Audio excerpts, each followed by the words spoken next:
Yo, what is up, YouTube? It's your boy Armand here for E equals MCU.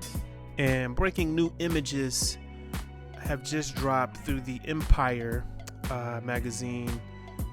They've got some exclusive images here that they're showing. And I'm going to tell you what I think this means for the future of Spider-Man. So let's get into it. Let's hop into it. Word in these internet streets, Spider-Man No Way Home is coming soon still.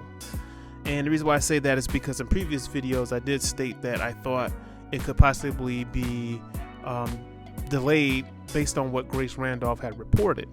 But about 3-4 hours ago, earlier this morning, there was a interview with director Jon Watts.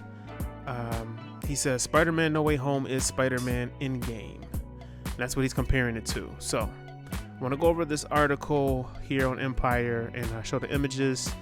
The images you can see above here is one of Spider-Man running away from Doc Ock, and we've seen that earlier portions of that scene from the previous trailer, so it looks like we're going to get a little more context to that scene. So, and I got another image here that we're going to pull up a little bit later, but it says here, make no mistake, No Way Home is going to be a big movie. We're definitely trying to be ambitious, director Jon Watts tells Empire in the upcoming new issue. How ambitious? It's Spider-Man Endgame, he says, laughing, but seemingly not joking.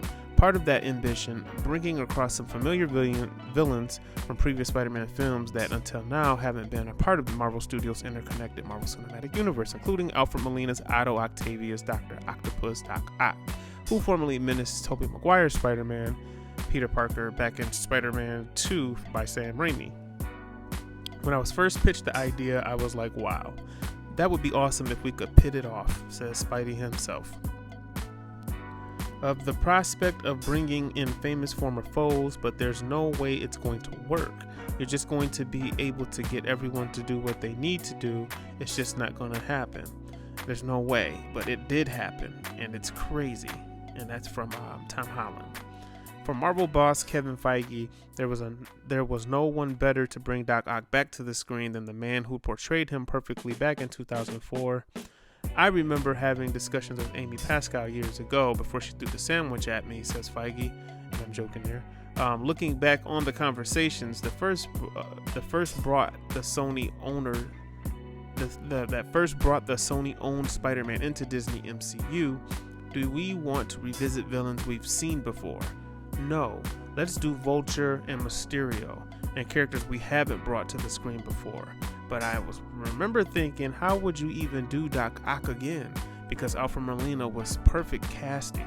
If you're ever going to bring him back, if you're ever going to bring that character back, it would have to be him somehow. Now, read Empire's full Spider-Man No Way Home covers feature. So this is just a portion. It's on pre-order. It's not available till Thursday, October 28th. And they're still set for December 17th. Now, the fact that they did this with Empire, this usually means that another trailer is coming very soon. I wouldn't even be surprised to see another trailer drop for it this weekend or early next week. You got Eternals coming out. I said in a previous video, if they were going to keep that December 17th date, they would probably put the trailer in front of Eternals. So it looks like that's what's going to happen here. They've got an exclusive interview on this. The fact that Jon Watts has said this is Spider-Man Endgame, I think is very telling. And I want to lead this back to what Grace Randolph was talking about in her video, where she said that they had its problems. They were kitchen sink movies, I think is the term she used. And I think as ambitious as this film and Doctor Strange in the Multiverse of Madness are, I think that you're going to see it. It's too late for Spider-Man No Way Home, in my opinion. If there are problems with this film, unless they push it back, they can't fix it because they've already done the reshoots. So whatever people are seeing for these test screenings is probably going to be pretty close to the end result. And that's kind of worrisome, the fact that he's saying that it's Endgame, because to be honest, and no diss against Jon Watts, but he's not the Russo brothers. The Russo brothers built themselves up to be able to do an Endgame Infinity War.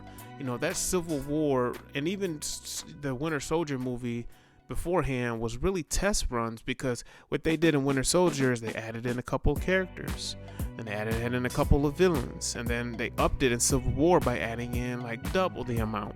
And then by the time you get to Infinity War and Endgame, you get pretty much everybody.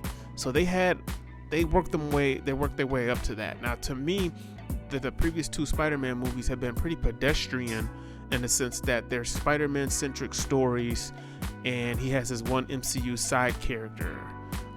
They did a little bit more with Far From Home, but for the most part, they were pretty basic. They didn't really push the envelope in that retrospect. So it'll be interesting to see how he's going to handle basically introducing the Sinister Six, the multiverse, and handling potentially Doctor Strange and potentially Daredevil and their characters in a movie where he hasn't really had to deal with that many characters. But to be fair, this is probably more so a warm-up for him for Fantastic Four. And, he's getting his chops wet a little bit. So I can understand why they maybe gave this to him and why they decided to do this. It makes total sense on Marvel Studios' part as to why they do it. Like, a lot of people will say, well, why won't they just... Because what they're doing is they're making the whole Marvel universe the multiverse, okay? And what you have to remember is Kevin Feige worked on all of those films. He worked on the old X-Men films. He worked on the Sony films with Amy Pascal. And that's why she threw the sandwich at him after, at a later point. But that's another story. Check my last video for that. But working on that, he has a connection to all of the actors and the people. He was part of that process. So for him, I think this is all coming around full circle, where he can bring those characters back and definitely make them a part of what he is doing. And then we'll have to see what he does going forward. Rumor is, and this is a spoiler alert, so if you don't want to hear this, just stop the video now if you even made it this far. But rumor is that he's killing off the Fox X-Men universe in Multiverse of Madness. So he's definitely doing something different, and he definitely has a new sandbox to play in, so to speak. And bringing these older characters in, I think, is great for nostalgia. I think it's definitely going to get fans excited. I just hope it lives up to potential. I just hope that what was out there as a rumor, as far as the movies having problems with the screenings, I just hope they are able to fix that. I want both of these movies to be as good as Endgame, if not better. And I think that will go a long way as to not only restoring the Marvel Universe and the faith in the fans, but also restoring just the movie system, because like Hollywood needs it. They really need it. Marvel movies they've lived off Marvel movies for the last 5 years, and if these movies can't make what they once made, then they're in serious trouble. So that's where I'm at with it. The images were above for you to check out from Empire there. And yeah, man, Spider-Man No Way Home, what do you guys think? It's getting close. Are you getting excited? Or are you waiting for Lucy to pull the football from you? Don't be a Charlie Brown. All right, y'all, that's all I got. Make sure you leave it down in the comment section. Make sure to like, share, and subscribe if you like the video. And until next time.